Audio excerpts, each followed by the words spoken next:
Hello students, welcome back to my YouTube channel. आज फिर हम आए हैं एक नया वीडियो, एक नया कॉन्सेप्ट के साथ। ओके, आज का हमारा जो टॉपिक है एटॉमिक मास। ये जो एटॉमिक मास है ये पूरा बेस है मॉलिक्यूलर मास का। आप जो भी कंसीडर करते हैं, मॉलिक्यूलर मास हो या मोल कॉन्सेप्ट हो या आपका मोलर मास, ये जितनी सारे चीज है ये सब एटॉमिक मास पर ही डिपेंड करते हैं। अगर एटॉमिक मास का कंसेप्ट आपका सही नहीं होगा तो मॉलिक्यूलर मास आप नहीं निकल पाएंगे।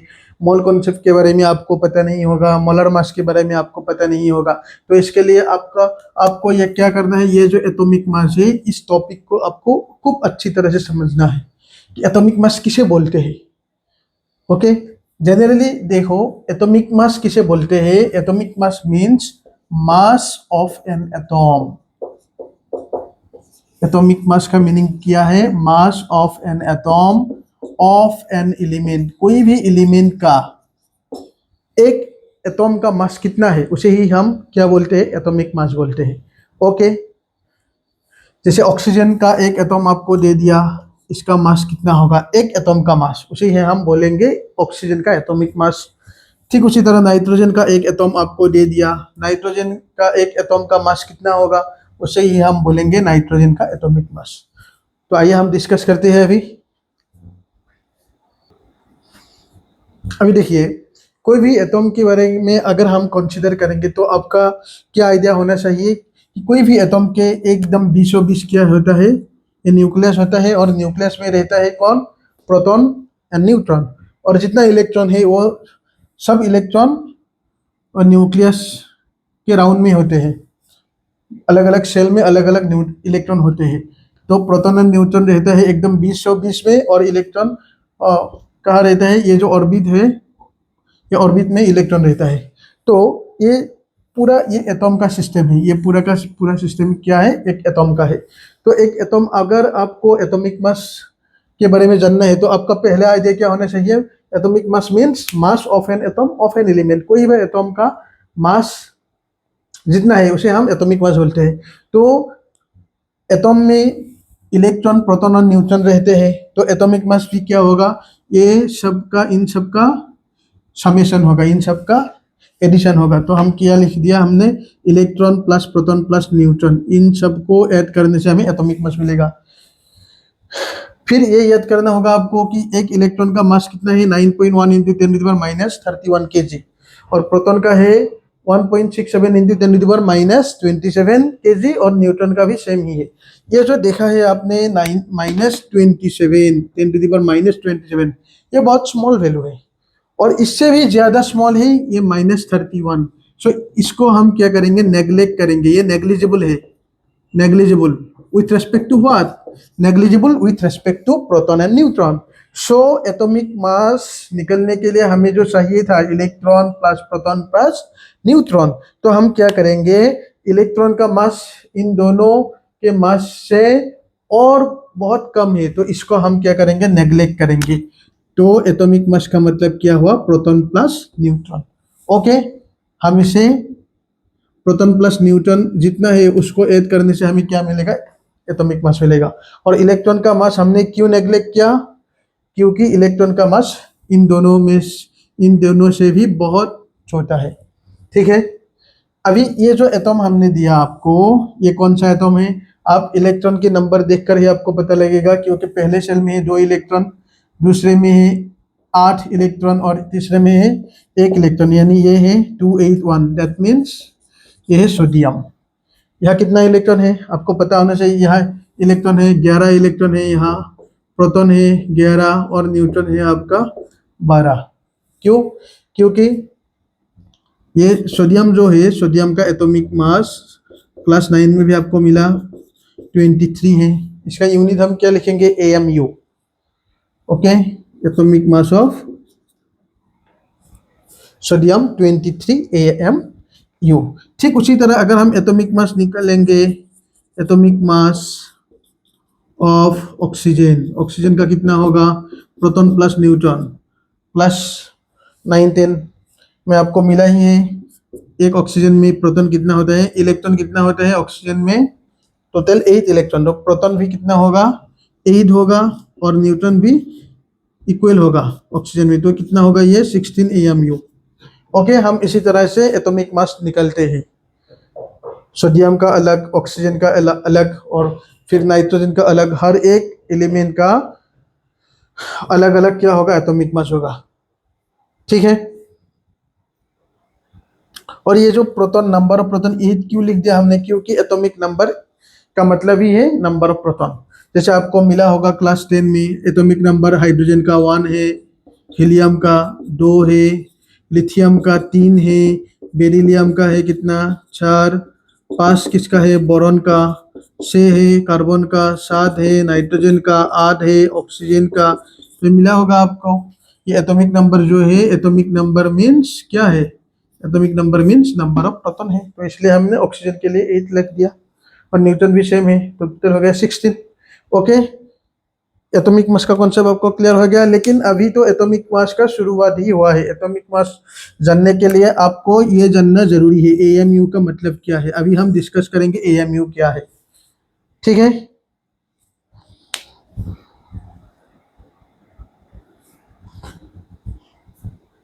तो अभी हमने बोला आपको कि एटॉमिक मास हम निकलते हैं AMU के हिसाब से, क्योंकि इलेक्ट्रॉन, प्रोटॉन और न्यूट्रॉन, प्रोटॉन और न्यूट्रॉन तो बहुत, उनके मास तो बहुत कम होते हैं, kg 10⁻⁻27, 10⁻⁻27। तो प्रैक्टिकली हम एटॉमिक मास, कोई भी एटॉम का एटॉमिक मास कैसे निकालेंगे हम, AMU की बेस पर निकालेंगे। अभी AMU का मतलब क्या है आपको ये जानना जरूरी है, ठीक है। क्लास 9 में आपको मिला। AMU के बारे में बोलने से पहले हमें उस एग्जाम्पल को थोड़ा ध्यान देना है। क्लास 9 में आपको मिला था, क्लास 9 में NCERT बुक में है कि एक फल विक्रेता यानी फ्रूट सेलर, उसका एक कहानी बुक में है, आप लोगों के बुक में क्लास 9 के। उसका क्या हुआ, गलती से वो एक दिन दुकान में जब गया, वो बटखरा लेना भूल गया अपने साथ। बटखरा यानी बट्टा, बट्टा बोलते हैं इसे, बट्टा। ओके, तो उसने क्या दिमाग लगाया, उसके पास एक तरबूजा था, एक बड़ा सा तरबूजा। तो उसने वो नज़दीक के दुकान में गया और उसको तोल लिया, उसका वजन ले लिया, उसका वजन मिल गया उसको 12 kg एक तरबूजा का, ठीक है। अभी वो तरबूजा को क्या करेगा, इक्वली 12 हिस्से में उसका तकसीम करेगा। ऐसे कितने हिस्से में करेगा, 12 हिस्सा करेगा उसको, ठीक है। तो एक हिस्सा का 12 हिस्सा का 12 kg है, इक्वली करेगा, इक्वली। तो एक हिस्सा का क्या होगा, एक हिस्सा का होगा 1 kg, ठीक है। वो एक हिस्सा तरबूजा को, जैसे कि ये है एक हिस्सा, ये है आपका एक हिस्सा, ये तरबूजा है, ठीक है। तो उसने क्या किया, एक हिस्सा में कितना kg होगा, 1 kg होगा। तो अभी वो क्या करता है, एक हिस्सा का बराबर तराजू में एक साइड में एक हिस्सा तोल देता है यहाँ, और यहाँ उस इसके बराबर अपल दे देते हैं, शेप दे देते हैं। तो जब इक्वल हो जाएगा, बैलेंस हो जाएगा, तो कितना होगा, ये 1 kg होगा, और इसका हिसाब लगाया वो 100 रुपया kg। ठीक उसी तरह 1 kg यह तोल दिया, इस तरफ एक हिस्सा, उसमें थे 1 kg, और उसका बराबर क्या दे दिया, यहाँ आम दे दिया, तो उसका हिसाब लगा पर kg 60 रुपीज़। तो ये जो अभी दिया है, वही जो वाटरमेलन का, तरबूजा का जो ये एक हिस्सा है, ये है उसका स्टैंडर्ड मास। और ये जो 1 kg सेब है या 1 kg आम है, ये जो 1 kg लिया है, इस पर बुनियाद बना के दिया है, इस पर डिपेंड करके इसका वजन क्या है, 1 kg है। तो ये जो ये बेसिक है, ये स्टैंडर्ड है। ये जो तरबूजा का जो एक हिस्सा है 1 kg, ये स्टैंडर्ड मास है।